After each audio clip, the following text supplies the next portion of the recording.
Local. This is Fox 12 Now. Welcome back to Fox 12 Now. We are here out of the Fox 12 Oregon newsroom. We're here every weekday. We start at 1. We go throughout the afternoon. I always remind everybody of that, just because whether you're watching live or after the fact, that we are here every weekday during those times. And we cover a wide range of topics. Right now, though, we're going to talk about Distracted Driving Awareness Month and what you need to know about that. I think probably everybody out there may be guilty at some point of driving distracted.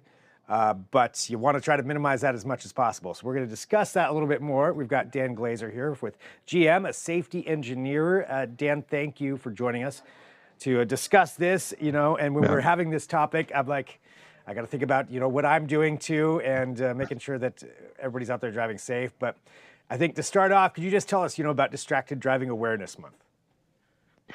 Yeah, so it has tragic origins, as you would expect.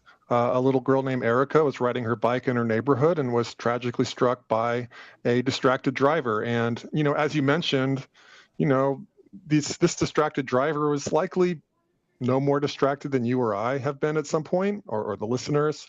So, her mother, heartbroken, did have what it took to kind of go to Congress and a lobby and get, greater attention to the dangers of distracted driving. And so the first instance of the month was April 2010. Well, definitely, tragic start, as you mentioned, but I guess using this as good to remind everybody of how important it is to not drive distracted. And I think to that extent, let's start off with that. What are some of the major causes of distracted driving? Right. So when we think about distracted driving, we almost always think of the phone. It's the mascot, and for good reason. The phone is extremely addictive. I look at my phone way too much. I think lots of people do. And in the car, that urge doesn't stop. And so, but it's not so much the phone that's dangerous, right? It's what the phone makes you do. So when you look at the phone, you usually take your eyes off the road for a long period of time to read whatever it is or type whatever it is. And then you try to balance that out, thinking you got this with a short on-road glance. And when you do it over and over and over again, you really lose the ability to identify something that's surprising. And so if that surprising thing does happen, you're much more likely to run into it. But it's not only the phone, right?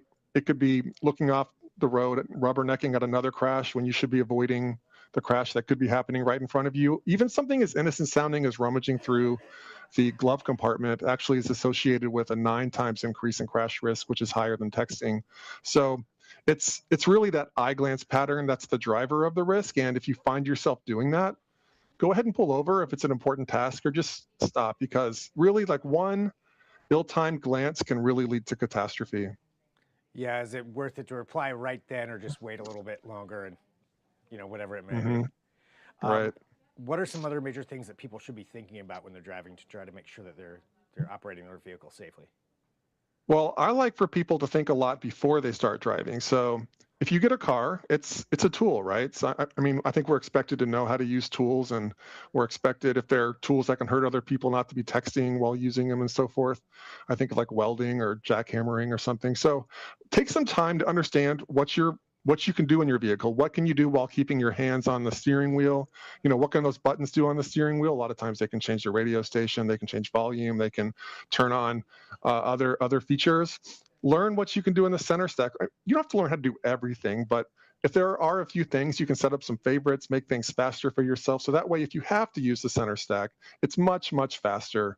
And there's other kinds of things like Bluetooth. You want to pair your phone so that way you can keep your hands on the wheel during a call. And there's also, voice assistance. So there are lots of ways these days to actually just tell your car what to do if you take the time to look into it in your car.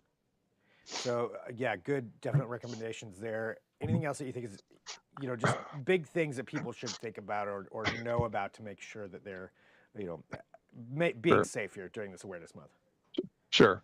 A few things if I have the time. So, yeah. So, if I were to kind of add on to what I was saying, right when you get into the car, I think people have this tendency to want to just zip off right away. If they can take a minute or two to figure out what they need to make that drive better. So it might be getting that text out of the way. It might be getting, that taking your time to get the right nav. There's always construction around. So, whatever the right route is can change quite frequently. Or, maybe just hand a toy to the kid in the back seat so they're less likely to disrupt you. And if you do these things prior to the drive, it's actually going to be a lot more fun to drive and it'll be safer. And if you keep doing it, that'll be a habit. And at the same time, you'll be teaching that next generation of driver better habits. How big of a concern are things like road rage, and that people should be aware of that and how to try to mitigate some of those risks? Well, the good old defensive driving is always smart. So if you do see, other drivers that are driving a bit strange, a bit angry, just keep that distance. And it's another good reason to pay attention to the road. All right, Dan, anything else you think is important for people to know? Yeah, if you want to learn any more about what GM's doing, we have lots of different technologies. You can go to news.gm.com. We have a nice new article that will explain those kinds of things. All right, well, thanks for joining us here on Fox 12 Now. I appreciate it. Thanks for having me. All right, for everybody watching, again, as I mentioned, this is Fox 12 Now. We're going to take a quick break. We're going to come back. We've got a lot more here to talk about and cover. We'll be here until 4 p.m., covering a wide range of topics. If there's breaking news that happens during that time, I will have that for you as well. Quick break. Back in a minute with more Fox 12 Now.